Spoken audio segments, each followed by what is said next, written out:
Doctor గారు నమస్తే అండి. నమస్కారం. సమాన ఏజ్ లో ఉన్న ఆడపిల్లలు మనం చూసినట్లయితే కొంతమంది పొట్టిగా ఉంటారు, కొంతమంది పొడుగ్గా ఉంటారు. ఎందువల్ల ఇలా జరుగుతుందంటారు? ఎవరైనా ఎంత ఎత్తు ఎదుగుతారు, వాళ్ళు పొడుగవుతారా లేకపోతే పొట్టిగా ఉండిపోతారా అన్నది ప్రధానంగా మనకి జీన్స్ మీద ఆధారపడి ఉంటుంది. అంటే వంశపారంపర్య లక్షణంగా వాళ్ళ తల్లి, తండ్రి, ఆ తర్వాత మేనత్తలు, చిన్నమ్మలు వీళ్ళందరూ ఎంత ఎత్తుగా ఉన్నారో దాన్ని బట్టి వీళ్ళ ఎత్తు ఆధారపడి ఉంటుంది. అంటే ఒక పొడుగు తల్లికి పుట్టిన పిల్లలందరూ పొడుగ్గా ఉంటారని కానీ, పొట్టిగా ఉన్న తల్లికి పుట్టిన వాళ్ళందరూ పొట్టవుతారని కానీ కాదు, కానీ కొంతవరకు అది ఆధారపడి ఉంటుంది అనమాట. ఆ తర్వాత మనకి ఇంకొకటి చెప్పుకోవాల్సింది ఏంటంటే పోషకాహారం. ఎదిగే పిల్లలు చక్కగా బాగా ప్రోటీన్లు, కాల్షియము బాగా అందేటువంటి ఆహారం తీసుకోవాలి. కొంతమంది ఆహారం విషయంలో నిర్లక్ష్యం చేస్తూ ఉంటారు. అలాంటప్పుడు కూడా వాళ్ళు ఎక్కువ ఎత్తు ఎదగడానికి లేకుండా ఉంటుంది. ఎందుకంటే ఇప్పుడు ఎముకల మధ్యలో కార్టిలేజ్ అని ఒకటి ఉంటుంది. ఆ కార్టిలేజ్కి ఎముకలకి కూడా కొంచెం కావాల్సినటువంటి కాల్షియం బాగా అందుతూ ఉంటే అవి బాగా ఆ కణాలన్నీ ఎక్కువగా ఉత్పత్తి పొడుగు ఎక్కువ పెరిగేందుకు అవకాశం ఉంటుంది. అసలు ఆడపిల్లలు ఏ వయసు వరకు ఎత్తు పెరుగుతారండి? సామాన్యంగా ఏంటంటే 18 నుంచి 20 సంవత్సరాల వరకు పెరిగే అవకాశం ఉంటుంది. ఇది కూడా వాళ్ళు పుట్టినప్పుడు ఎంత ఎత్తున్నారు అన్న దాని మీద కూడా ఆధారపడి ఉంటుంది అనమాట. నిదానంగా ఏంటంటే పుట్టినప్పుడు తల్లి గర్భంలోంచి పుట్టిన పాపాయి సామాన్యంగా ఒక 20 అంగుళాలు అలా ఉంటారు. వాళ్ళు ఒక 2 సంవత్సరాల వయసు వచ్చేసరికి రెట్టింపు అవుతారు. అలా ఎదుగుతూ ఉన్నప్పుడు ఒక 12-15 సంవత్సరాల వరకు చాలా తొందరగా ఎదుగుదల ఉంటుంది. ఆ తర్వాత కొంచెం నెమ్మదిగానే ఉంటుంది. కొంత ఎత్తు ఎదిగే అవకాశం ఉంటుంది, కానీ నెమ్మదిగా ఉంటుంది అనమాట. అలాగే రజస్వలు కొంచెం తొందరగా రజస్వలు అయిన వాళ్ళు కూడా ఎక్కువ ఎత్తు ఎదగడానికి అవకాశం ఉండదు. ఎప్పుడైతే సెకండరీ సెక్స్ హార్మోన్స్ అంటాం, అంటే ఈ ఆడపిల్లల్లో ఉండవలసిన హార్మోన్లు పనిచేయడం మొదలు పెడతాయో అప్పుడు ఈ గ్రోత్ హార్మోన్ అనేది పనిచేయడం తగ్గిపోతుంది అనమాట. అందుకని తొందరగా రజస్వలు అయితే కనుక ఎక్కువ ఎత్తు ఎదిగేందుకు అవకాశం తక్కువ ఉంటుంది.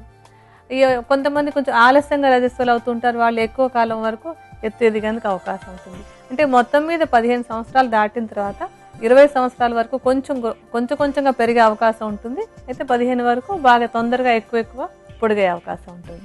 డాక్టర్ గారు, ఇంతకుముందు మీరు అన్నారు ఆడపిల్లలు పోషకాహారాలు తీసుకుంటే ఎత్తు పెరుగుతారని. ఎటువంటి ఆహార పదార్థాలు తీసుకుంటే ఎత్తు ఎదుగుతారండి? ఎక్కువగా ప్రోటీన్లు, అంటే ఎదిగే పిల్లలకు కావాల్సింది ప్రోటీన్లు అనమాట. ప్రోటీన్లు అంటే మనకి పప్పు పదార్థాల్లో ఉంటాయి. అంటే వెజిటేరియన్ శాకాహారులైన వాళ్ళలో ఈ పప్పు పదార్థాలు అంటే మనకి కందిపప్పు, మినపప్పు, పెసరపప్పు, శనగపప్పు ఇలాంటి పప్పులు, తర్వాత ఈ శనగలు, పెసలు అలాంటివి నీళ్ళల్లో నానబోసినప్పుడు మనకి దానిలో మొలకలు వస్తాయి. అలాంటి వాటిల్లో కూడా పోషక విలువలు చాలా ఎక్కువగా ఉంటాయి. అలా మొలకలు వచ్చినటువంటివి తీసుకోవచ్చు. తర్వాత పాలు, పెరుగు. మాంసాహారం తినే వాళ్ళలో గుడ్లు, కొంతవరకు ఏంటంటే అధికంగా కొవ్వు లేని మాంసం తీసుకోవాలి. కొన్ని జంతువుల మాంసంలో కొవ్వు ఎక్కువగా ఉంటుంది. అటువంటి తీసుకున్నట్టయితే మళ్ళీ ఎదుగుదల సరిగా ఉండదు. అలా లేకుండా కొవ్వు ఎక్కువ లేని జంతువుల మాంసం తీసుకోవడం కూడా ఎదుగుదలకి తోడ్పడుతుంది. అలాగే ఇందాక కూడా చెప్పాను, కాల్షియం ఉన్నటువంటి పదార్థాలు ఎక్కువగా తీసుకోవాలని. కాల్షియం మనకి ఏంటంటే మనం తీసుకునే చిక్కుడు జాతి ఆహారంలో కాల్షియం బాగా దొరుకుతుంది. తర్వాత ఎండు ఖర్జూరాల్లోనూ, నువ్వుల్లోనూ ఈ బాదం పప్పులు ఉంటాయి. బాదం పప్పుల్లో కూడా చాలా అవసరమైనటువంటి కాల్షియం, ఇతర మినరల్స్ కూడా చాలా బాగా ఉంటాయి. అందుకని ఎదిగే పిల్లలు డ్రై ఫ్రూట్స్లో ముఖ్యంగా బాదం పప్పు కనుక ఎక్కువగా తీసుకున్నట్టయితే ఎదుగుదల బాగుండేందుకు అవకాశం ఉంటుంది. ఇవి సరిపోకపోతే అప్పుడు ఔషధాలు తీసుకోవడానికి ప్రయత్నం చేయాలి. డాక్టర్ గారు, ఆడపిల్లలు ఎత్తు ఎదగటానికి ఉపకరించే ఆయుర్వేద ఔషధం ఏ విధంగా తయారు చేసుకోవాలో వివరిస్తారండి? ఈ ఎత్తు ఎదగడం కోసం మనం వాడే ఔషధంలో మొట్టమొదట మనం తీసుకోవాల్సినటువంటి మూలిక అశ్వగంధ. మంచి టానిక్ లాగా పనిచేస్తుంది, శరీరానికి దృఢత్వాన్ని కూడా ఇస్తుంది. ఇలా రకరకాల మంచి గుణాలు ఉన్నటువంటి అశ్వగంధని మనం ఈ ఔషధం తయారీలో వాడుకుంటున్నాం. ఇప్పుడు మనం కొద్ది పరిమాణంలో ఔషధం తయారు చేసుకోవడానికి ఎంత అశ్వగంధ చూర్ణం కావాలో అది తీసుకుందాం. అశ్వగంధ తర్వాత మనం తీసుకోవాల్సినటువంటి మరొక మంచి మూలిక బలా.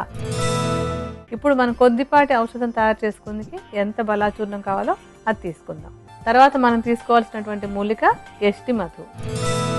ఇప్పుడు ఔషధం తయారీకి ఎంత కావాలో ఆ పరిమాణంలో మనం ఎష్టి మధు చూర్ణాన్ని తీసుకుందాం. తర్వాత తీసుకోవాల్సినటువంటి మూలిక సొంఠి. జీర్ణశక్తి బాగుండడానికి సొంఠి చాలా బాగా ఉపయోగపడుతుంది కనుక మనం సొంఠిని వాడుకుంటున్నాం ఇందులో. ఇప్పుడు మనం ఔషధం తయారు చేయడానికి ఎంత కావాలో అంత మాత్రమే సొంఠిని తీసుకుందాం. ఇప్పుడు ఔషధానికి కావాల్సినటువంటి 4 మూలికల చూర్ణాలు మనకి సిద్ధంగా ఉన్నాయి. వీటిని బాగా కలుపుదాం. ఇలా బాగా కలిపి పెట్టుకున్నటువంటి చూర్ణ మిశ్రమాన్ని సుమారుగా 1 చెంచాడు డోసులో తీసుకోవాలి. ఈ చెంచాడు చూర్ణాన్ని 1 కప్పు గోరువెచ్చటి పాలలో కలిపి అందులో కొద్దిగా పటిక బెల్లం కలుపుకొని ఉదయం ఒకసారి సాయంత్రం ఒకసారి తీసుకుంటూ ఉండాలి. అయితే ఇది ఎత్తు ఎదగడానికి తీసుకున్నటువంటి ఈ ఔషధం ఏదో 10 రోజులో 15 రోజులో తీసేసుకుని ఏమీ మార్పు రాలేదు అనుకోకూడదు. దీన్ని సుమారుగా కనీసం సంవత్సరం పాటైనా వాడాలి.